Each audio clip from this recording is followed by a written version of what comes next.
السلام عليكم ورحمة الله وبركاته. لو انت فاتح محل وبتسترزق منه وحصل ظروف، حاول تدور على اقل خسارة تطلع بيها من الموضوع. ما تقفلش خالص. يعني انت فاتح مشروع ايا كان، هتكلم انا مثلا عن تجربتي. انا فاتحة محل فراخ وجاهدت جدا في محل الفراخ ده، وهو مش محل ده انا مأجرة شقة، وكنت بفتح البلكونه كده وابيع للجيران منها، وربنا اكرمني واجتهدت وعملت جروب على الواتساب وعملت صفحه على الفيسبوك وظبطت دنيتي وبقيت اكلم هنا وهنا، والحمد لله الواحد بقى ليه نفس في الحاجه والحاجه كانت عاجبه الناس، وعملت زباين كويسه، والحاجه عشان نظيفه جدا فزبايني بقى لنا 4 سنين متمسكين بيا. حصل ظروف اضطرتني ان انا خلاص مش هينفع، انا هقفل المحل. طيب ابسط الامور عملتها ايه؟ انا بدل ما كنت كل يوم باجي اشتغل من الصبح الساعه 8 لحد الساعه 5 او لحد الساعه 4 ونص، مش 4 كمان، ده 4 ونص 5. اي ست بيت هتبقى فاهمه يعني ايه تصلي الفجر وما تناميش عشان تعملي سندوتشات لعيالك او فطار لعيالك، وبعدين تطلعي الساعه 8 وبعدين تخشي البيت الساعه 5 المغرب، يا دوبك تعملي غدا وتعملي حاجه وتشوفي يومك بتنامي فعلا هلكانه. طيب هعمل ايه؟ فكرت بعقل وقلت بدل ما كل يوم باجي بالطريقة دي، طيب ما انا اجي ساعة او ساعتين في اليوم بس واروح بيتي اشوف اللي ورايا. فعلا عملت كده. بدل ما كنت باجي كل يوم، ومش قادرة اقول لكم بقى ضغط الشغل مع التجار، الموضوع عايز راجل او ست متفرغة، ست متفرغة او راجل. ليه؟ لان شغل يا جماعة، شغل، فلوس داخلة وفلوس خارجة، روح. شايفين كام روح قدامكم دي؟ عين واعية، ناس شغالة عندك، ناس مهملة، ناس بتطلع الحاجة اوردر مش نظيف. لازم عايزة ست من حديد. يعني يكون ان انا اكمل 3 سنين في شغل زي ده، عملت علاقات كبيرة في محلات كبيرة، اكبر تجار هنا في العاشر كلموني، شركات كبيرة اتعاملت معايا، ناس من كل المحافظات لما كانوا بيسمعوا عني كانوا بيكلموني، مطاعم. يعني اللهم لك الحمد، موضوع كبير حلو قوي والنجاح جميل. انا ظروفي كانت مختلفة عن اي حد. انا زوجي مهندس ملوش في الشغل ده خالص، يعني على بصراحة على حبة عينه ان هو مطلعني اشتغل اصلا، فمش عايزني اشتغل. عيالي كبروا، عندي 4 اولاد داخلين مدارس تجريبي. خلاص السنين الاولانية كانوا كيجيهات، دلوقتي عندي 3 ورابعة وخمسة، او 4 وخمسة وتانية، فرابعة وخمسة ابتدائي شهادة. فانا كمان تعبت، اكتشفت انا كان عندي امراض كتيره قبل كده وكنت بتغاضى عنها. عارفين في ناس كده، يعني انا من النوع اللي بتغاضى، ما بحبش اروح لدكاتره. اكتشفت ان انا عندي امراض مزمنه صعبه قوي لما كانت رجلي بتورم جامد. عندي حاجه اسمها حمى البحر الاحمر او حمى البحر الابيض المتوسط، عندي ارتشاح في المخ. الحاجات دي امراض مزمنه صعبه جدا، مش عايزه اجهاد جامد. رجلي كانت بتورم جامد، كنت باجي على نفسي قوي، ما كنتش بحس بنفسي، كان بيبقى عندي عدم اتزان رهيب.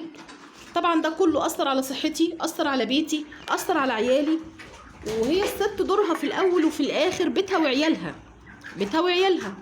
كون ان حد عنده شغف بالتجاره وبالنجاح وده عندي من وانا طفله. يعني انا افتكر ان انا كنت بعمل مشاريع والله العظيم من وانا تقريبا في 3 ابتدائي او 4 ابتدائي، وكنت تقريبا كان انا اكتر واحده في اخواتي. انا بنت وحيده على 3 صبيان، كان كل متضايق ان ازاي البنت هي اللي بتفكر وهي اللي معاها الفلوس والولاد مش كده.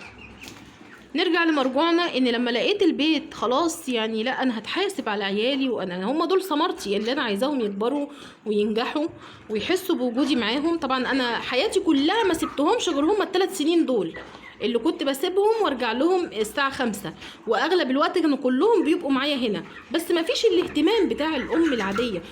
كنت باجي على نفسي جامد واسهر بالليل واعمل لهم حلويات وعصاير ومخبوزات وحاجات حلوه، وكانوا يعني شايفين ان ماما دي احسن ام في الدنيا، بتعمل وبتيجي على نفسها وبتتعب وحاجات كتيره جدا.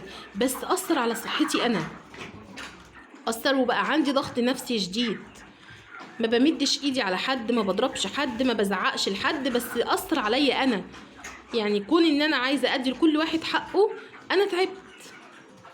ففكرت قلت لا خلاص، انا اعمل دوره فراخ بلدي، بيضه، سمان، بط، حمام، اجي كل يوم اتابعهم زي ما انا باجي الصبح، باجي مع يعني جوزي، ده طريق جوزي وهو رايح الشغل، بركب معاه العربيه وباجي الصبح احط اكل زي ما انتم شايفين كده. انا دلوقتي الصبح كده احط اكل، احط نشاره، احط حاجاتي، ازود ميتي، لو في زباله هتترمي ارميها، لو في حاجه هتتذبح هذبحها، على السريع على السريع. الساعه 11 ببقى في البيت وبحط اكل يكفي اليوم كله. الساعه 11 اروح، 11 الظهر، 10 الصبح. ساعات والله العظيم العيال بيتفاجئوا ان انا 10 الصبح ببقى عندهم. يا ماما ده انت لسه ماشيه، ده احنا لسه ساعات بروح البيت بلاقيهم نايمين اصلا، ايام اللي هي ايه ما فيش مدرسه. خلاص تمام. بيجي مره في الشهر الفراخ زي ما انتم شايفين كده كبرت، يومين 3 في الشهر كله، اللي بقعد لحد 3 لحد 4 لحد ما بذبح الحاجه. طبعا بجيب واحده برضو تذبح لان انا تعبانه، مش خلاص ما بقتش قادره، فبجيب واحده تذبح وتنظف واغلف حاجتي وابعتها للزباين وتمام على كده. يبقى نقول ايه بقى؟ ربع البلا بلا البلا كله. يعني انت خلاص هتموتي وتشتغلي، او انت محتاجه الشغل ده عشان بيتك. محدش مش محتاج الشغل، اشتغلي بس باقل خسائر. يعني ما تجيش على بيتك، ما تجيش على عيالك، ما تجيش على نفسك. طبعا المشروع اللي انتوا شايفينه ده لو في بيتي، لو انا ليا بيت وساكنه في دور وفي دور عامله كده، ده هيبقى ممتاز. وده دعواتكم ليا بقى، ده اللي انا بسعى له دلوقتي، ان انا احاول اوفر واعمل اي حاجه ان احنا نعرف نشتري ارض او اعرف اشتري بيت واعيش في دور ويبقى التربيه في دور تاني. الشغل يا جماعه جميل قوي.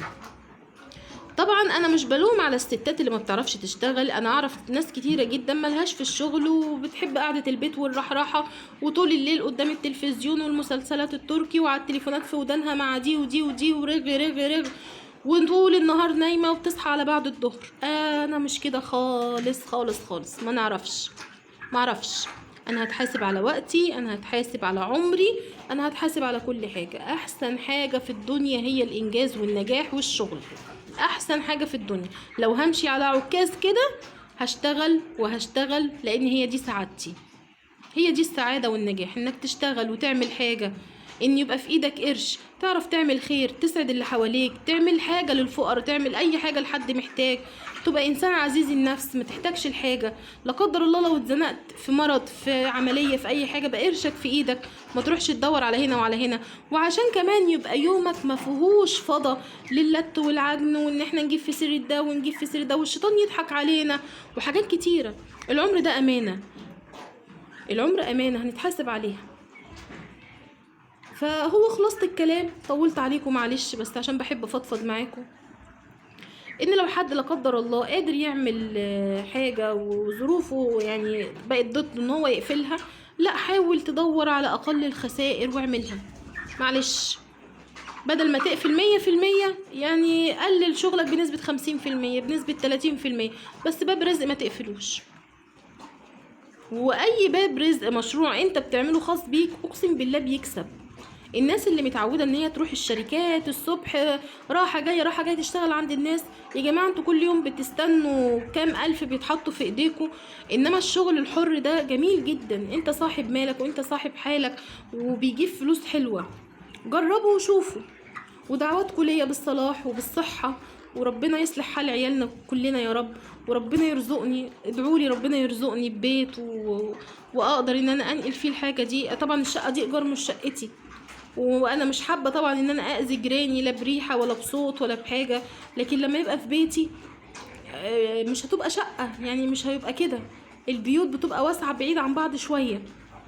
ربنا يرزقنا يا رب، ربنا يرزقنا يا رب من واسع فضله. على قد ما بنتعب وعلى قد ما بنجتهد ان شاء الله ربنا هيكرمنا وهيدينا. واديكم معايا.